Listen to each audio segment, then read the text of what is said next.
Video hari kelima bentrok di gerbang Masjid Aqsa, pemuda Palestina dan polisi Israel saling serang.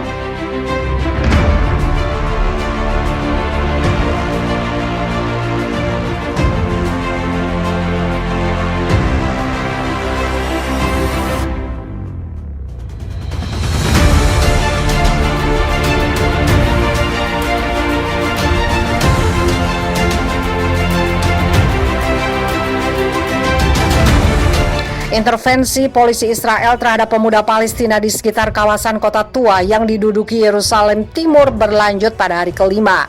Pada Sabtu malam 17 April 2021, ketegangan antara polisi Israel dan ratusan pemuda Palestina kembali meningkat di sekitar gerbang Damaskus, Masjid Al-Aqsa setelah sholat raweh.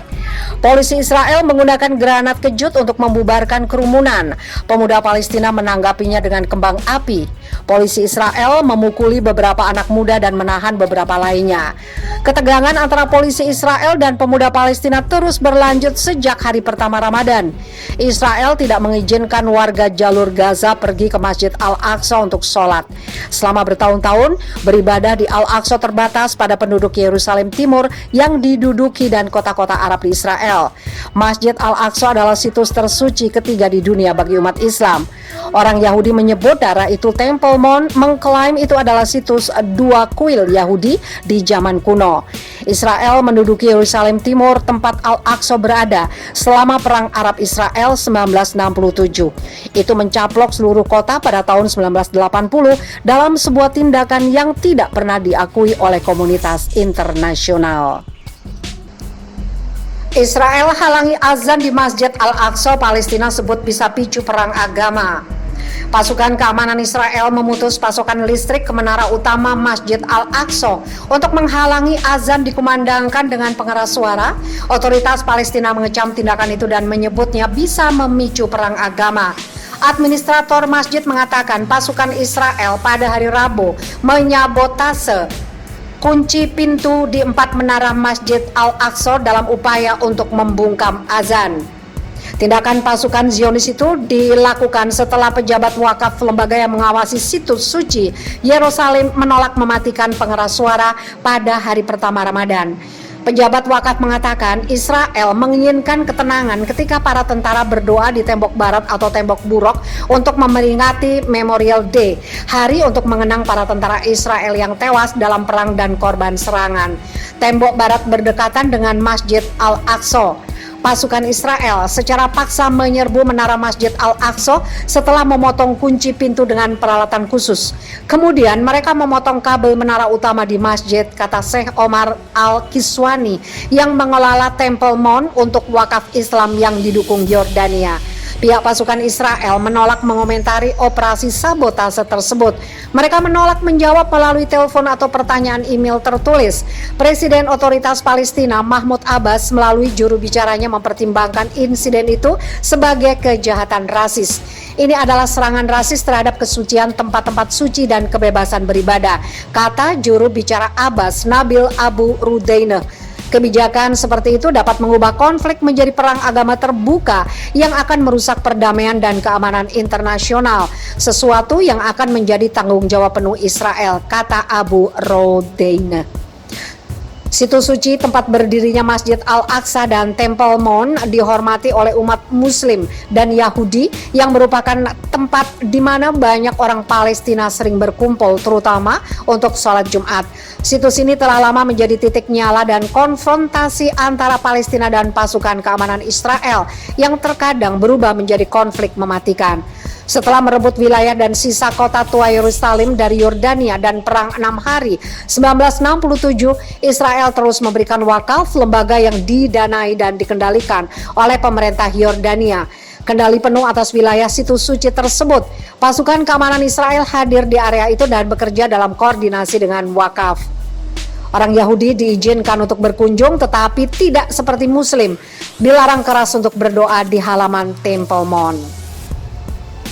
Kepemimpinan Palestina memiliki sejarah panjang dalam upaya untuk mengumpulkan publiknya sebagai tanggapan atas dugaan pelanggaran Israel atas kedaulatan Muslim di komplek Masjid Al-Aqsa.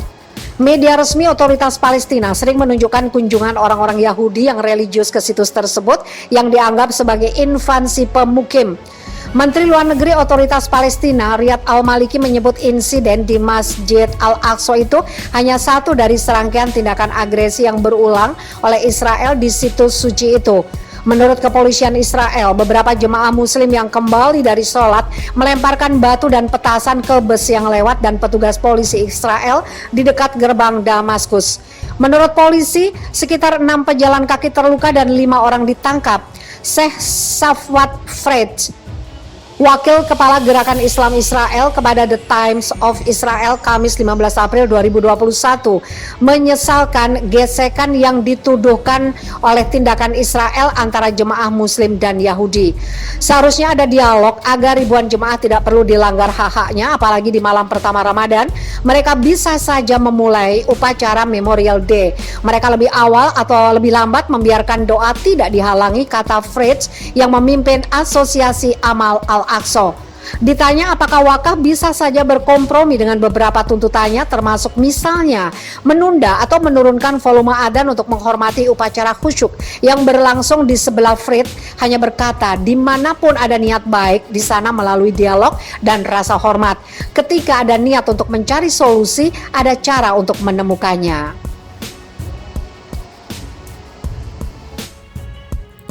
Trauma berat mantan tentara Israel ini mengaku dihantui warga Palestina yang dibunuhnya.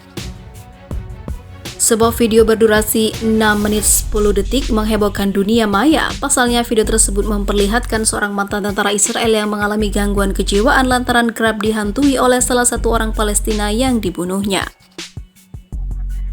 Dalam video tersebut, mantan pasukan Zionis bernama Izo Gal Razon itu melayangkan protes keras dalam sebuah komite parlemen Israel karena pemerintah Israel tak kunjung memberikan terapi pengobatan atas trauma parah yang dialaminya.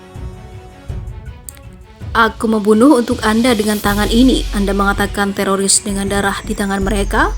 Aku membunuh lebih dari 40 orang untuk Anda. Aku dibunuh, kata pemuda itu di hadapan anggota parlemen di Knesset.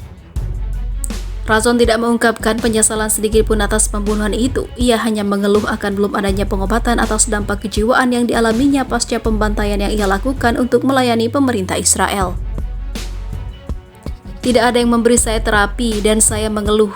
Aku kencing di malam hari sejak mengalami trauma. Dia datang kepadaku dan berkata, "Mengapa Anda membunuh saya? Mengapa Anda membunuh saya?" ungkapnya. Razon mengatakan dia terluka saat menjadi anggota dari Batalion 51 Tentara Israel dalam Brigade Golani ketika ia mengambil bagian dalam operasi Clear as Wine atau sebuah serangan terhadap warga Palestina di jalur Gaza. Ido Gal Razon adalah bukti hidup bahwa Zionisme tidak hanya menghancurkan Palestina, tetapi juga orang-orang yang seharusnya dibantunya.